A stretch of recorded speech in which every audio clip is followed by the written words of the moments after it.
I hope you and your family had the best Christmas that you've ever had, and that you were able to renew your love for each other and your love for God. And I hope you found out what St. Teresa of Lisieux found out when she was a young girl. It's not all about us, and it's not all about the stuff, but it's all about God and how His love and how He has loved us and needs us to make His love real for everyone, starting with, of course, with our families. On the first Sunday after Christmas, the church celebrates the Feast of the Holy Family, Jesus, Mary, and Joseph. Today's readings remind us how important faith is for a strong family.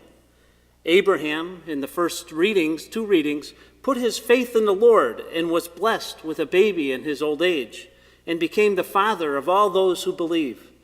Mary and Joseph brought their new baby, Jesus, to the temple to publicly show their faith and present the baby to God. It's a lot like baptism, isn't it? How we bring our children to God. Their faith, it shows, was very important to them. When Jesus was born, in the old times when Jesus was born, Jewish parents were also told by law that they had to give their firstborn sons, back to God. God gave the sons to the parents, and then He recalled this gift. He did that to remind the Jews that He had spared their firstborn sons at the time of the first Passover.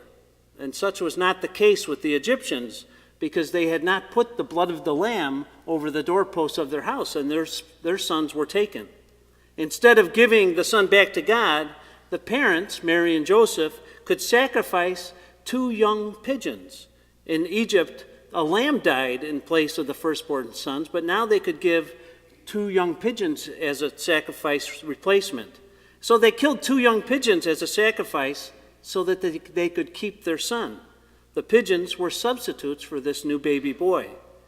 As a baby, Jesus' life was spared because of these 2 pigeons that died in His place. And later, as we see, He became the sacrifice for us.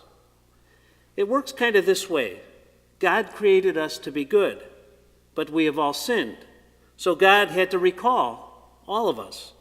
The recall meant that we would lose our lives. Because of our sin, something is wrong with each of us. And this something wrong separates us from God. But God still loves us even though we have sinned. And He sent Jesus to earth to be that substitute.